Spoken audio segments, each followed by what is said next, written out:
All right, everybody, welcome back to the show. And you know what it is. It is week 6 in the books outside of the, Sunday night game. Uh, and man, I'm actually not going to start with football. Nope.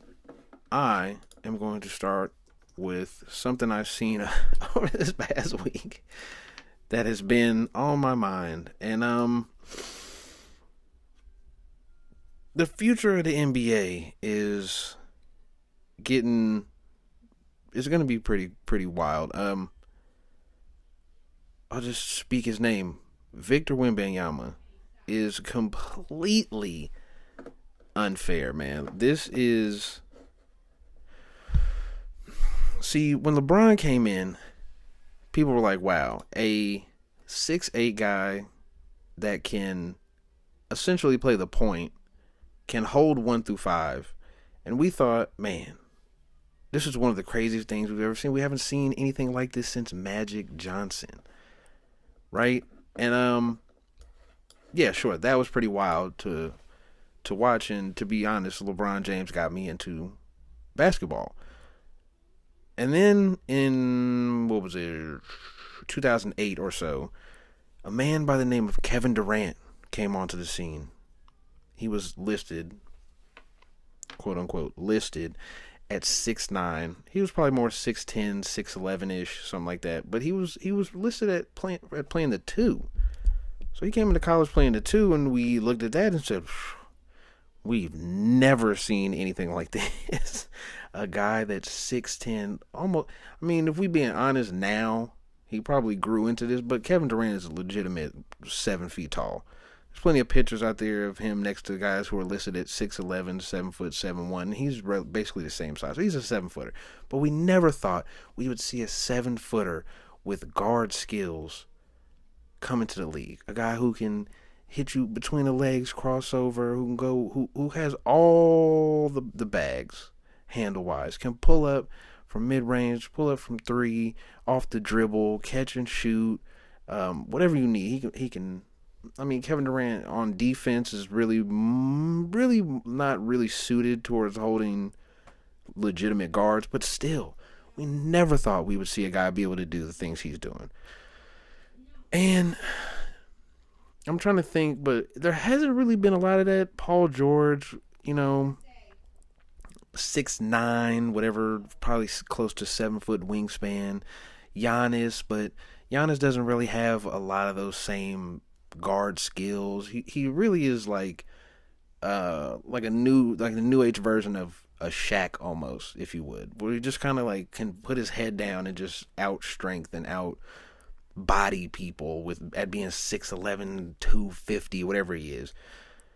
And we have these unicorn guys. We have Luka, but Luka's not really an athletic marvel or anything. He's just really good at basketball. Jokic, same way. We've got a lot of hoopers, I should say. Just guys that just know how to hoop. And now we're here, to bring it all back around. Victor Wembanyama is 7'5", probably. I know he's listed at 7'4", but he's probably he's probably more like 7'5" than he is 7'4". And he can basically do everything. I'll just start with this. He's bringing the ball up the court. He's 7'5" and he's bringing the ball up the court. If you watch basketball or know anything about basketball, you understand how ridiculous that is. At the center at 7'5". We're not talking about Bam Adebayo at 6'8", bringing the ball up court. No. We're talking about a guy who's 7'5", bringing the ball up court, initiating the offense. I'm flabbergasted, to use some old white people words, by how ridiculous it is. He has guard skills. He can take people off the dribble, one-on-one, straight up. He's posting guys up, making plays out of the post. So passing is great. He can shoot the 3. He did something that I don't think a lot of people understand, how hard it is to, off a screen, on a catch and shoot, he right-handed, falling away left off one foot and hitting jumpers. So imagine that. You in the corner, you come around the screen, off the screen you catch the ball, and just keep drifting left, jump off your left foot, and hit it. Oh, and by the way, he's 7'5". Okay? He's hitting step backs. He's hitting pull-ups. He's hitting all the moves of a guard, and he's 7'5". So on top of all of that, on top of the idea that this guy is out there doing all that, he pulls a move off. One of the most ridiculous things I've ever seen. Now, I've always looked at things this way, right? I've been told before that in real life, real regular humans, even NBA players, right? If you see specifically more leaned like geared towards guys who aren't in the league, if you see somebody jump from outside the paint or from outside the restricted area, right? Well, first let's start here. If you see a human being jump from outside the paint and dunk it and land in the middle of the paint, that's already ridiculous. Just regular humans, right?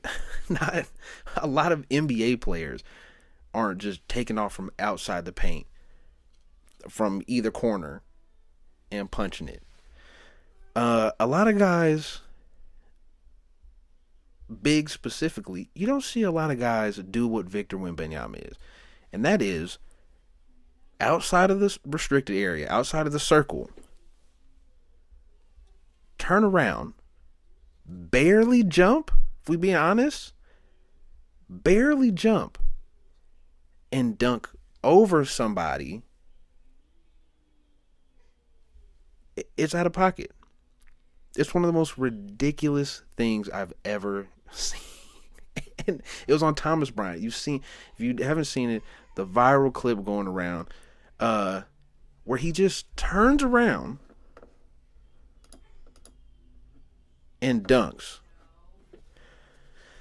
And so the thing that I thought coming into this season was that Victor Wembanyama had the possibility of being one of the best players in the NBA, if not one of the best players of all time.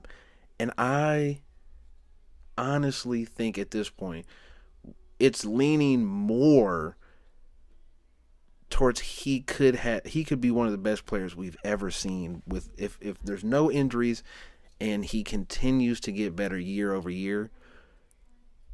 The potential is unlimited. And I know there's a lot of people who maybe look down or worry about how this is supposed to work, but this guy is doing things in the preseason, early preseason NBA games, doing things that we've never seen before. There was a play, I think, against the Thunder. I might have talked about it, or I don't know. I don't remember which game it was, but either way, he has the ball, calls for a screen, passes to the screener, sets a screen, rolls, and the ball handler, as soon as Victor takes a step past the defenders that they were running the screen on, he just throws it up in the air as high as he can. And then Victor just casually, from maybe a step inside the free throw line, just grabs it and punches it in. And it's silly. He's an alien. It's silly. And we're just going to continue. Like I said, if he continues to grow, and you have Pop teaching him the fundamentals, if you just extrapolate his abilities into the future of what he could potentially be, it's one of the scariest players we've ever seen. He's basically Kevin Durant, but 7'5". And honestly, if we be honest, with way better just fundamental defense from a big perspective already. And so the only thing is, people keep saying he needs to put on weight. He needs to put on weight. I don't even necessarily know if he needs to put on a lot of weight. Um, I think he just needs to get stronger, mostly in his core, because you can see there's a lot of times where his balance is just goofy. But he's 19, like he's 7'5" and he's 19. Of course, his balance is going to be awkward and goofy, and there's going to be weird moments where he falls when he shouldn't, or it just looks weird. But there's also going to be moments like what he had, I think it was on Jalen Williams, where he just turns into an amorphous blob and reaches out 8 feet across the paint and rips a guy. Or what he did in the Heat game where he doesn't get necessarily beat off the dribble, but the guy kind of bullies him and he makes him turn to the side. And the dude thought, oh, this is safe. Like, this dude's completely turned around the wrong way. There's no way he can flip his hips and reach across his own body and mine and get to my left hand. It's not possible. Which in most cases, that guy would be correct. There's no way a guy should be able to be turned away from you, reach across his body and your body to your left hand with his right hand and block the shot. But that's what he did. This guy is a bona fide pure alien. There's no other way to say it. It is ridiculous. And if this continues, then the NBA is in trouble, man. And it's just crazy to think that this is where the league has gone, where we just have and it's basically what always was kind of gonna have to happen, or was supposed to happen, was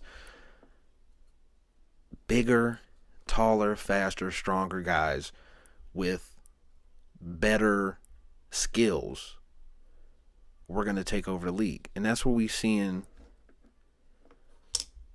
That's what we seeing. I mean, you got Chet. Chet is the same thing. It's the same thing.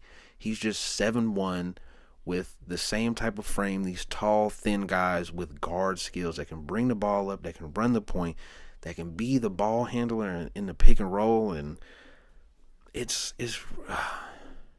we're in an amazing time in the league where you have guys like Jokic, Wemby, Chet.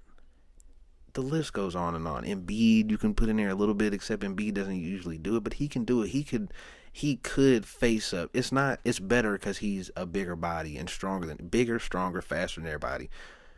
So he's best in the post, just bullying people. But we've seen Embiid do it, turn face up at the 3-point line, at the mid range, and beat people off the dribble just with strength. We got Giannis. You have Giannis still out there, like, and the guy who somewhat started all the positionless basketball stuff, like that era, LeBron James. And we're still in the league.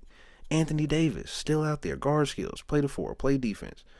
It's an amazing time if you're an NBA fan, and I just wanted to point out how crazy the Wembanyama thing is right now. So, yeah, go NBA. You guys have another future star in your hands for us to enjoy, and I just hope, just build that muscle, especially in your core and your legs, and stay strong, brother, because the league needs an alien in it right now, because, man, is that stuff is it entertaining to watch. His matchup with Chet, I just watched it just now. It's just it's so crazy. But let's get in to what you guys all came for, man. Week 6 in the NFL is in the books. I just want to start with, can we just stop, please, with the London games? I know this is never ever going to stop, but I just don't like it. Like, I woke up at like 8:15 this morning and I realized the game is on. The game's comes on in like 10 minutes. I haven't made breakfast. I haven't brushed my teeth. I haven't got up. I haven't done anything. Like, I have not even remotely began with my life. But somehow there is already an NFL game on. Now, Ravens Titans, I just want to preface the rest of this episode with, the fact that all these games kind of went the way they were supposed to. There wasn't really, there's a couple upsets that I'll get to, but, well, not really even a couple. It's really just one, if we're being honest. But yeah, all these games kind of went the way they were supposed to. There was nothing that really stood out to me this week as something that had to be talked about. A couple, I'll run the games down, but I don't think I'm going to stop and really talk about all the stuff that went on in each individual game just because it's just one of those weeks. You know, week 6 is just kind of one of those weeks of a temp check of who's good, who's not, and it kind of just was like, okay, the things that were supposed to happen. And oh wow. That did not just happen. As soon as I say it. Oh no. Okay, well I have another thing. I also that's already was something I planned on talking about, but all right, let's go through these games. You'll find out when I get to it. It's the Eagles. Just you already know. I'll get to it here in a second. We'll just run through some of these. Ravens Titans. Derrick Henry, still that guy. Lamar Jackson, they get up early, right, in the first half, and that's it. That's just like that's all Lamar had to him was that's it. I got one first quarter in me.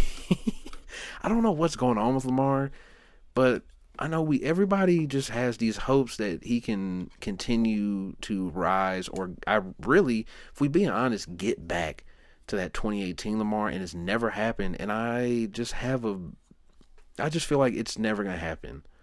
This is it. This is the Lamar we're gonna get, right? It's just kind of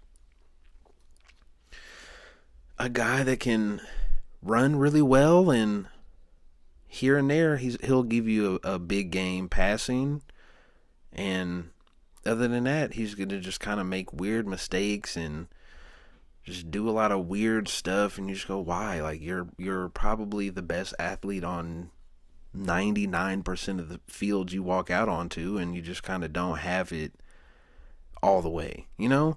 And I don't know what it is or what he's supposed to do, and I don't really knock him for it because it's not like that makes him a bad quarterback. He's still a top 10 guy, easy. It's just, I don't know what it is. I guess part of me just doesn't want to have to look at it like Lamar just ain't got it up here, which makes me kind of disappointed that, you know, what are we, 6 years into Lamar's, something like that, 5, 6 years into Lamar being in the NFL, and he just still hasn't been able to really put it all together and be the pure passing threat along with the legs, all wrapped up in the same bow. Now, I say all that to say they won. Ryan Tannehill, it's over. It's over for Ryan Tannehill, man. Malik Willis came in, looked all right for the short stretch that he was in there. I mean, really, it's not too hard to hand the ball to Derrick Henry and throw a couple play actions. Shouldn't be too difficult. But he did pretty good. I mean, he did what he had to do. They was down, and I think he got him into field goal range. But yeah, Ravens win 24-16. Stop. The London games hurt, man. Take it to Mexico. Take it somewhere that's a little closer in the time zone, man, so we don't have to like switch everything up. Commanders Falcons. Commanders win. I guess you could say this is an upset. I mean, I guess Desmond Ritter. What do you want? What do you want from this guy, man? He's not that good. I mean, he can put up crazy stats. To me, Desmond Ritter reminds me of Derek Carr a little bit, where do you have the talent to lead a team? Do you have the arm talent, the physical traits to lead a team and be a good quarterback? Yeah. Are you? No, you're just not, though. It's really as simple as that. I feel like there's just this intangible thing sometimes that separates guys with all the talent in the world, and you see it with Derek Carr. You've seen it all the time. Like, take it from a Chiefs fan. We've seen that all the time, where Derek Carr can make every throw. Derek Carr can process the game and what's going on at a really high level and look like one of the top 5 quarterbacks in the league, and then also throw 4 picks in a game and, ruin his team. And I think that's kind of what Desmond Ridder kind of had going today, where it's all there. You got all the pieces. You can't ask for better pieces. You have Algier, Brian, what's his face? I almost said Brian Robinson. Bijan Robinson, Drake London. You got Kyle Pitts. You have a solid offensive line. The defense is a little, but you got everything you need.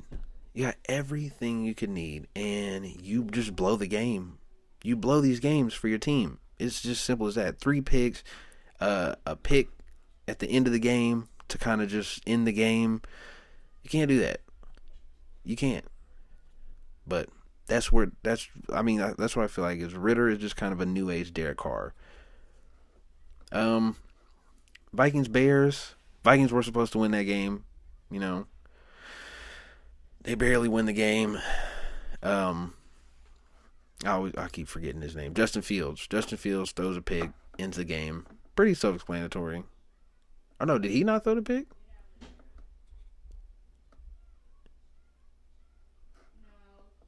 Oh, I was wrong. Excuse me. I didn't even know these motherfuckers had a backup. Ooh, that hurts for Justin Fields. They're in full tank mode. So Tyson bagging it or whatever, however you say his name, throws a pick, ends the game. Game shouldn't have been that close. Vikings just suck. This was just who can be the worst right today. They're in the sweepstakes for Caleb Williams, and that Chicago card just pulled a little farther forward today. Seahawks Bengals. Okay, I need to see the stats for this one because looking at it was okay. Yeah. About what I was thinking. Geno's just Geno. He had 323, but it's one of those things. 2 picks kind of puts you back in your place a little bit. But the real story here for this game, the Bengals. I said it last week. The Bengals aren't back. If you watch the game with the Cardinals, they're not back. Joe Burrow is not.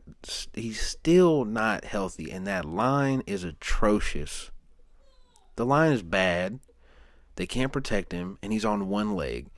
And he can never really run that well to begin with. So when you kind of pile all these things on top of each other, you just end up with a team that is struggling. It's simple as that. I don't trust the Bengals. I know that people will say, well, they've been winning their games. They'll probably be over 500 and barely squeak in the playoffs. And people are like, well, watch those frisky Bengals. No. Any semblance of a defensive line is going to turn the Bengals into the Vikings. Because Joe Burrow just ain't got it like that right now. It's just simple as that. I think that's the takeaway for this game. The Seahawks got other problems, man. How they lost this game, I don't know. Just bad, I mean, they had the 2 picks. Yeah, just Geno throwing the picks, stubbing his toe. Typical stuff. Let's see. Let me go back through and look at this again just to be sure. Yeah, just can't get it done late. They put themselves in the hole with those picks in the second quarter and just couldn't put it away because Geno's Geno. He's good, but he's not great, and he's not gonna go win you a lot of games. That's why you have to have talent around these game manager guys who can have big moments, but I just don't think they can have. I just don't think they can have big, like, careers. They're just guys, not just a guy. They're above just a guy, but they just can't get it done when it needs to get done. Let's go to the next one. Sorry, hold on. Hold on. We'll go back to that. Dolphins Panthers, easy blowout. 2 is great. Mostert in that run game is ridiculous. Tyreek Hill. Need I say more? The offense did their thing. They ran up the score on a bad team. That's what they're going to do all year. They're going to struggle with some of those good teams because their defense is suspect. But if you get up against these bad teams, blowouts. 3-score game, easy. Jags, I didn't see none of this game, so I'm just going to look up the stats and see, because I don't even understand what happened. Because how did they score 37? Because I was looking at it earlier. I don't understand how they scored 37. So let me go through and look, because I really don't get it. Okay, fumble touchdown, interception touchdown, interception field goal.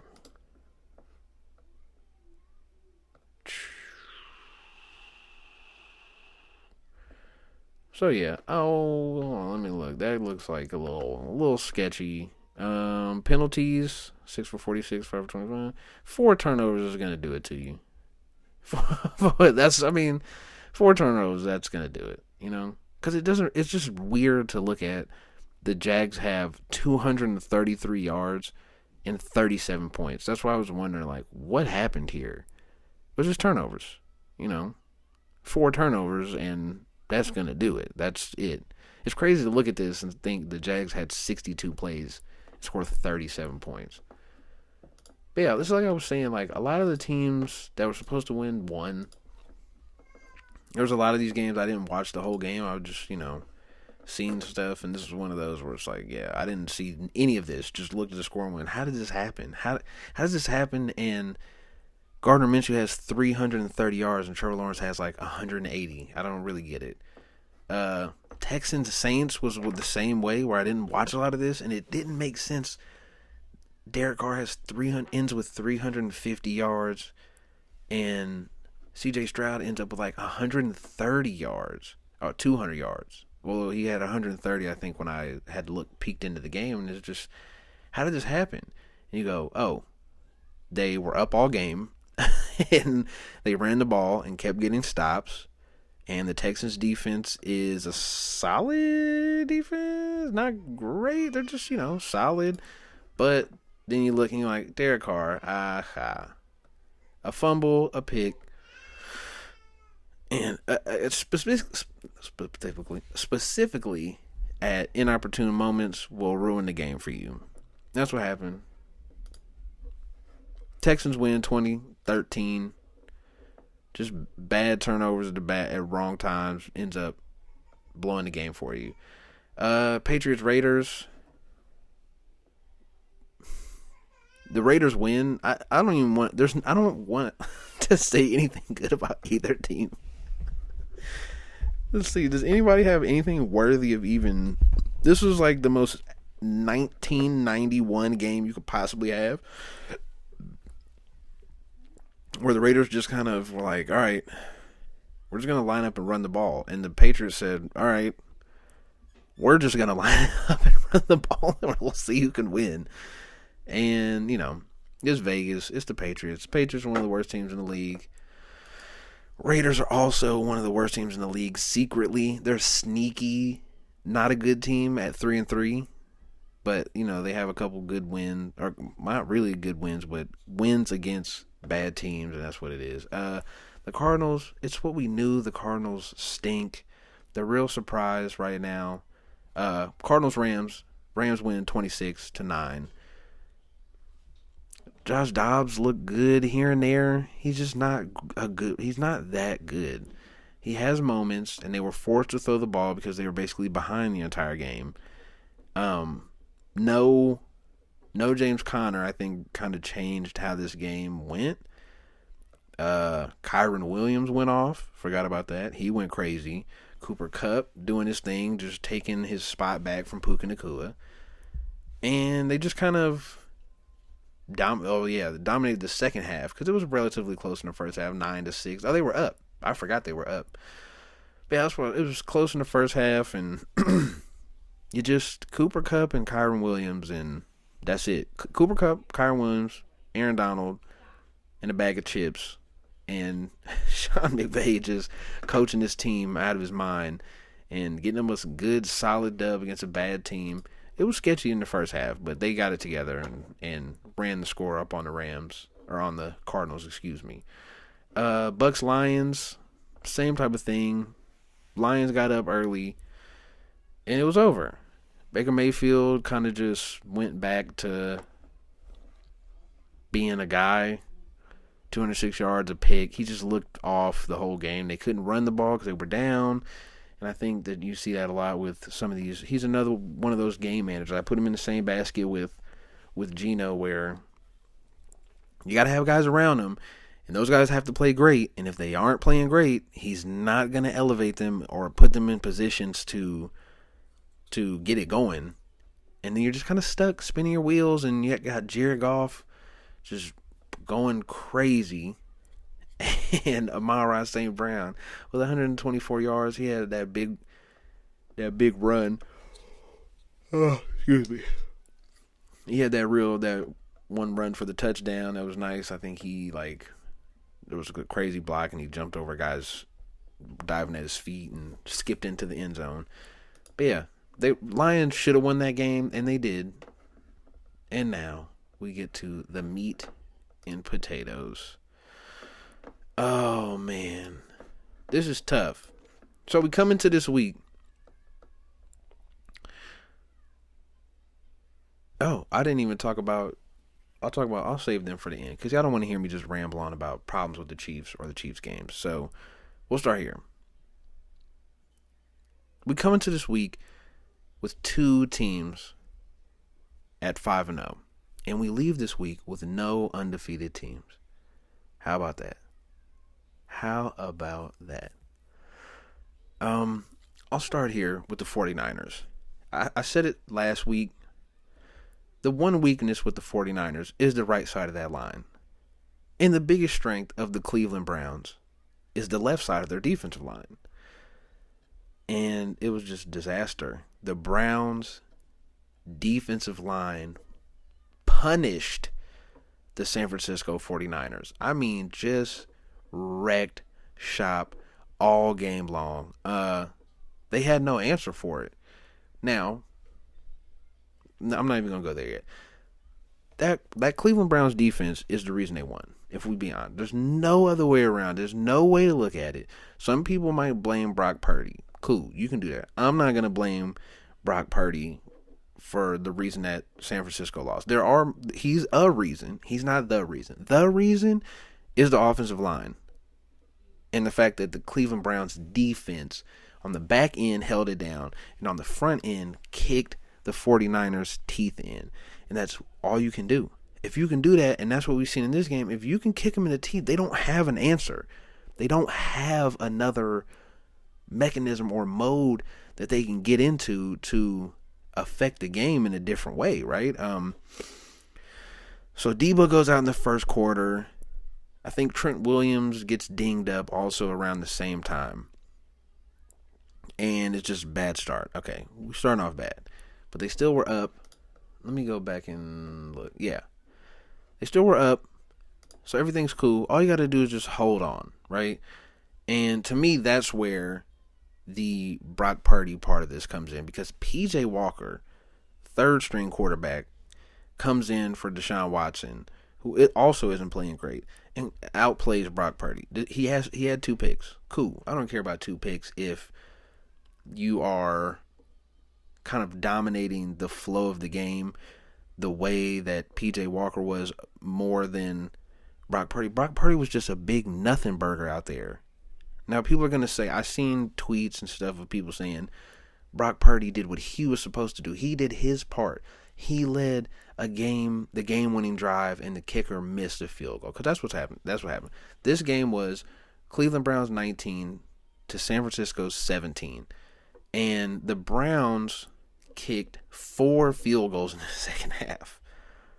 So people can say that Brock Purdy did what he was supposed to. He put his team in a winning position. He went down, and they got the last touchdown.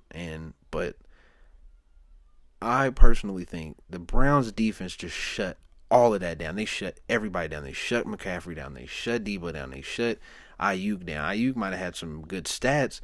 Yeah, he had 76 yards, on 4 catches and 10 targets because there's no Debo out there. So he was the number 1 receiver, and they just couldn't get it done. Brock Purdy could not get it done.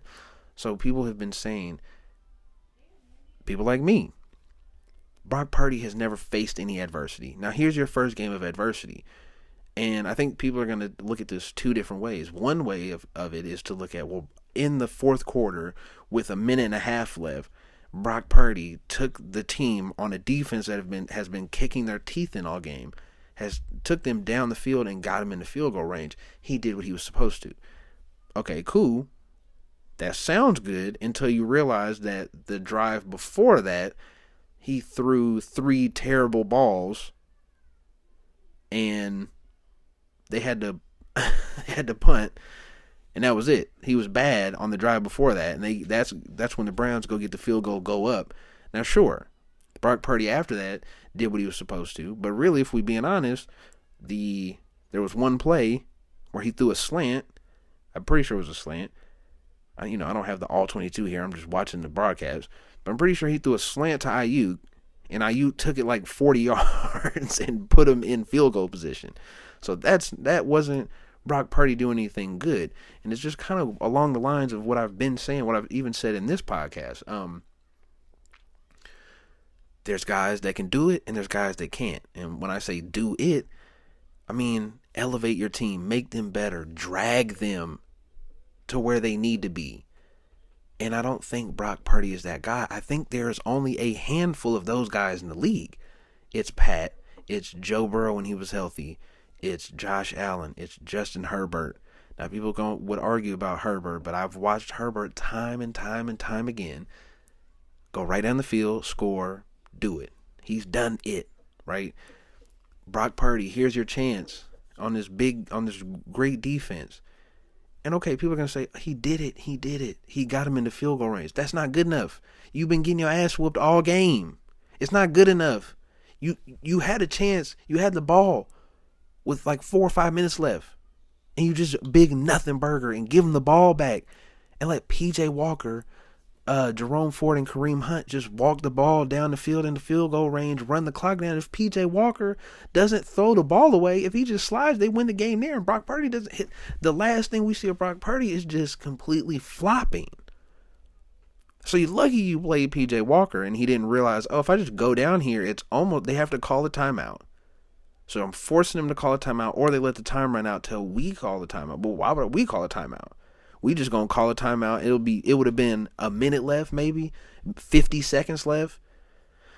So Brock Purdy was not good. Brock Purdy is not a great quarterback. He's a good quarterback. You lose all your pieces. You lose a Christian McCaffrey. You lose Debo. Your left tackle is dinged up. The whole right side of the line is getting they teeth kicked in. And this is what you get. You take an L to the Browns, who have an anemic offense. Now, to be fair, Amari Cooper did a couple amazing things out there. He had a couple of them crazy catches where it was just like, wow.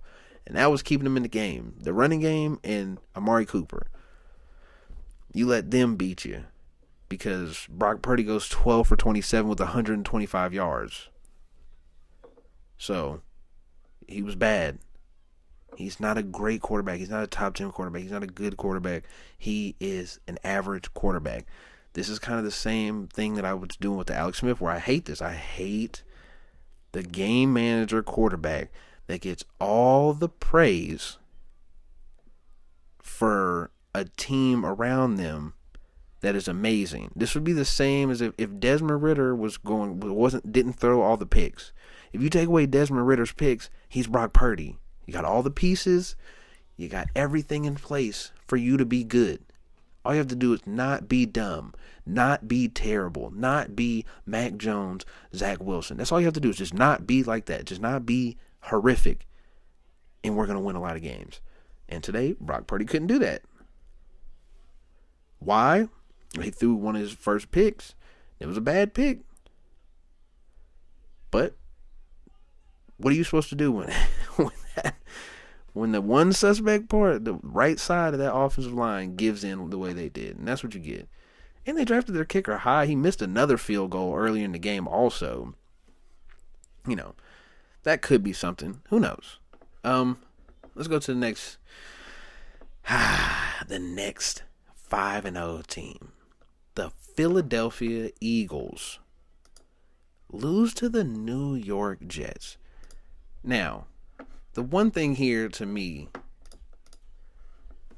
is we might have to look at this. If Aaron Rodgers was the quarterback on the Jets, granted, Aaron Rodgers could have been just poop this whole year. He could have been trashed this entire year. We don't know.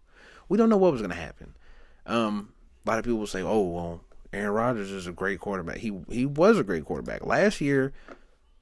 Yeah, last year he wasn't a great quarterback. He wasn't necessarily a good quarterback. He was frazzled a lot and looked bad. But let's get to it.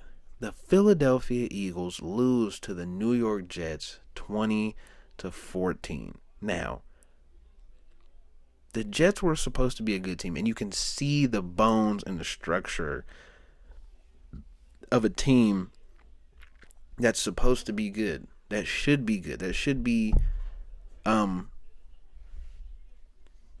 just a good team with Aaron Rodgers at the helm. I don't think he puts up these Zach Wilson games, right? So Zach Wilson didn't look great. The Jets' offense is just bad. It's a struggle to watch, and I'm sure it's a struggle to be in it, to just be one of these guys, to be a Breece Hall or Garrett Wilson or Lazard or Dalvin Cook or any of these guys, right? It's probably pretty difficult to be forced to be a skill player on the team with Zach Wilson, but they did what they had to do, man. So Philly goes up 14-0. Was it 14-0? Either way, they put up their only 14 points in the first half and then just struggled the rest of the game. The Eagles, this is what everybody's been afraid of, is that the Eagles were going to have a big flop game where they finally kind of show off how sketchy everything has been. I think the Chiefs kind of have the opposite, where they look bad, and they got the Lions' loss early kind of helped the Chiefs kind of temper some of the expectations a little bit. So I think people kind of aren't looking at the Chiefs like, oh, like they're struggling so bad, but it's like it's okay because they lost early, so people just kind of have been like, oh, the Chiefs, nah. And the opposite of that I've been seeing a little bit, and people have talked about it because the Eagles have just been struggling. Let's be honest, it's been a struggle. The offense has been struggling. Jalen Hurts has been struggling. Now, personally, I think a lot of that comes from it's not necessarily a brand new system, but the guy is gone. Shane Steichen is gone.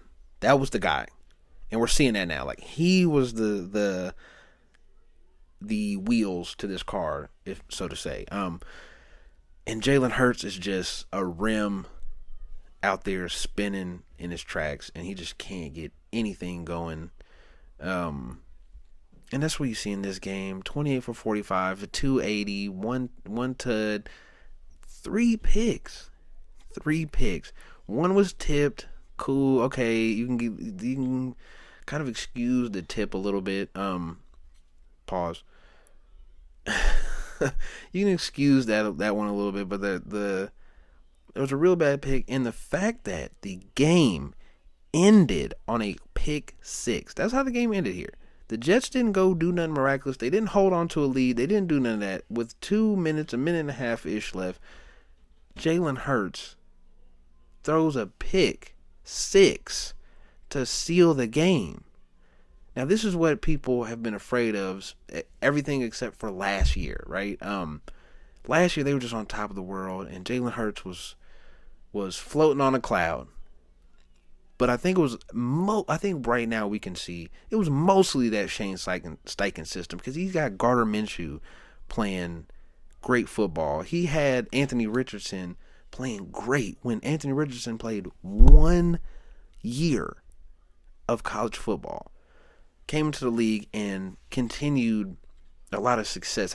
He's better than a lot of guys. He's better than Bryce Young. And that's the crazy part. But Jalen Hurts is just struggling out there. The line is a year older. Shout out to Jason Kelsey and Lane Johnson and those guys, but they're a year older, right? The line, it doesn't look as good on offense. Jalen Hurts just looks like he doesn't know where to go with the ball sometimes. His scrambling also, I don't know if it's, I think what I never thought of either is that last year on his big high horse run that he had, he didn't really scramble too much or too crazy. He just did what he had to do a lot, and it worked. When it came to passing the ball, and they had the designed runs for him that worked really well. But then you see this where it's just him as a passer. Okay, it's like, hey, sit back and throw the ball. That's what you get. You have these dead games. You have games where everything goes their way, and he has 400 yards or close to it, or three plus. But this game just wasn't it, and they lose again. And I think it would be fair for people to start questioning: is Jalen Hurts really that good, or is Shane Steichen that great of a coordinator / coach that he had a guy who we never looked at like could pass the ball well from college to his first year with the Eagles? Even the last year, some people had questions about his ability to actually throw the ball, to process, read his reads, and throw the ball where it's supposed to go. And it's showing up more and more and more week by week. They had a close game with the Commanders. They had a close game with the Patriots. And then you lose this game. And all of a sudden are the Jets a good team? No. Okay, no, they're not a good team. But still, we have to ask the questions. Are the Jets a good team? Would they, with Aaron Rodgers? Sure. I mean, that's probably why Aaron Rodgers is out here trying to throw on an Achilles a month later. He's like, this is a great team. This is a good team. Some of these pieces aren't going to be here next year, and I'm going to try to come back for the playoffs, just make the playoffs. And it's becoming more and more reasonable because the Jets have been playing good teams close. They beat the Bills, who are about to start playing right now. So yeah, Eagles, bad loss, pick 6 to end the game. Ooh, people are gonna, Jalen Hurts, my guy, get it together. Simply put, get it together. Jets, good job, guys. Good, solid win. Now, let's get to the boys. The Kansas City Chiefs played the Denver Broncos on a Thursday night football game on Prime. Amazon Prime, that is. Give me some ads, Amazon Prime. Don't do that because I call your product trash all the time. It's trash. Quit doing Thursday games. Quit doing London games. Quit doing all this stuff. Stop it. Just stop. Thursday games are awful. Every game's awful. A short week. The Chiefs played Sunday night and got to turn around and play Thursday. Come on. It's terrible. That's not an excuse. I'm not going to give the guys any excuses. It was bad. It was not good at all whatsoever. But they win. The Chiefs win 19-8. Hey, yeah. Yeah. Now people will say, "Oh, Jalen Hurts been struggling. If what Jalen Hurts has been doing is struggling, then what Patrick Mahomes is doing is struggling." And no, it is not even close to the same thing. When I see Pat, I see a guy who can make all the right reads, make all the right throws, process at a high level, and is a great quarterback. When I see what Jalen Hurts has been doing this year, it's been a guy who looks like a average quarterback, maybe even slightly below when it comes to throwing the ball, but his ability to move and throw on the run and out of the pocket elevates him to above average. But the Chiefs, the defense has become a top-tier defense somehow. I don't understand. I mean, I do understand because all the pieces are amazing. Nick Bolton, Willie Gay, Chris Jones, Snead, McDuffie, Justin Reed. Justin Reed played crazy on Thursday. Brian Cook, Drew Tranquil off the bench, Leo Chanel off the bench, Mike Edwards off the bench, who has like the most pass deflections in the whole league, and somehow he's not the starting safety. Karlaftis is, he's what he is. He's, yeah, in basically a second round talent. Um, the defense is amazing. They completely shut down this Denver team. If you take out a roughing the passer call, if you take out a pass interference, if you take out what I thought was questionable control of the ball from Cortland Sutton on the touchdown, if you take those things out, they completely shut the Denver passing game completely down. And Russ had a couple runs where he looked like the old Russ again, but he can't do that on a consistent basis, time in and time out. The backup running back for the Broncos looks awesome. What's his name? Jaron McLaughlin. He looks awesome. This poor guy's stuck on the Broncos. Hopefully they get somebody good next year and they can actually do something. But yeah, the offense just, and it's crazy to think, and this happens like every week with the Chiefs. It's like people are like, the offense is struggling, the offense is struggling, the offense is struggling. They can't get anything done. They look bad. The receivers suck. They're not going anywhere. This ain't the same Chiefs of old. And honestly, I think it's kind of nonsense. The Chiefs, the difference between this year and years past mostly is you have to X out all the explosives that came from Tyreek Hill, that came from Sammy Watkins, that came from Demarcus Robinson, whatever, here and there. You X out the big play factor. You X out the high execution in the red zone, and that's where we're at. They can move the ball downfield. They don't have, outside of Travis Kelce, they have no go-to guy who will obviously watch and be Rashee Rice eventually. But they just choose not to do that yet. The running backs in the pass game have become a bigger, probably the secondary receiver is just the running back out in the flat on the check down. And that's fine. That's fine against some of these teams we've been playing, but that won't be fine against the Bills. That won't be fine against the Bengals. That won't be fine against all the other the Chargers, the teams with good quarterbacks. It won't be acceptable. Now, I say all that to say, people have been saying that they're playing bad, they're doing this. Pat threw for 300 yards. He had an inexplicable pick that was just dumb. Just dumb throw.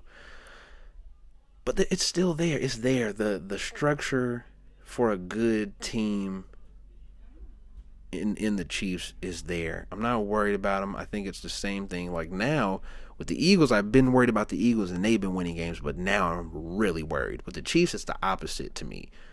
We're looking at it and I start thinking, okay, if you get a big play here and there, if you get one big play a game as opposed to none, and you score in the red zone twice instead of never, these guys are scoring. The Chiefs are putting up 30 plus a game. Then, if you look at it that way, one big play, one more red zone touchdown, and they would put up 30 plus every game. And then I think about it and I go, I will take that. I will take that over questioning whether or not Jalen Hurts can get it done without Shane Steichen. Questioning whether a Brock Purdy can get it done in pressure situations against at good top tier actual defenses. So I feel good. I feel good about the Chiefs stuff, man. And watching those two NFC teams go down, you kind of start wondering, like, uh-oh. Is everything just kind of going back to how it's been? Is the Chiefs are just a top team? Like, now, because honestly, if you look at it, the Chiefs are the one team of these top tier teams that doesn't have a bad loss. The Lions are a good team, and they lost to the Lions by 1 point, and every receiver had to drop multiple balls for them to lose that game. Had to drop big third down catches, just terrible, ridiculous catches that I could make. Not really probably, but I wouldn't even be able to run that route or any of that whatsoever, not even close. But plays that guys should just be able to easily make. They couldn't get it done. Sean Payton, Russell Wilson, I don't know what to tell you guys, but it's going to hurt. It's going to hurt for the next year or two. Broncos fans, just hold in there. But I feel good about the Chiefs. I feel better. The 49ers losing to the Browns. The Browns aren't a good team. They're good on one side of the ball. That's a bad loss. But the Chiefs have lost to the Lions, who are a good team, who are a contender team, who, if I am thinking correctly, are they the leaders in the NFC? They're 3 still, but they're all 5-1. So the one team we lost to is by 1 point is a top 5 team right now in the standings. So yeah, feel good. Yeah, that's it. I'm gonna end the pod there, man. Go Chiefs. So I hope you guys enjoyed that little quick pod. You know the usual stuff. If you're watching on YouTube, like and subscribe. Leave a comment. Tell me what you think about some of the stuff I said. If you're listening on Apple Podcasts or Spotify Podcasts, please follow the podcast. Give me a 5-star review and tell me why you enjoy the podcast. Tell me why you don't like the podcast. Either way is fine with me. You can find me on all my social media at Carver2X. And that's it, guys. I will see you Thursday.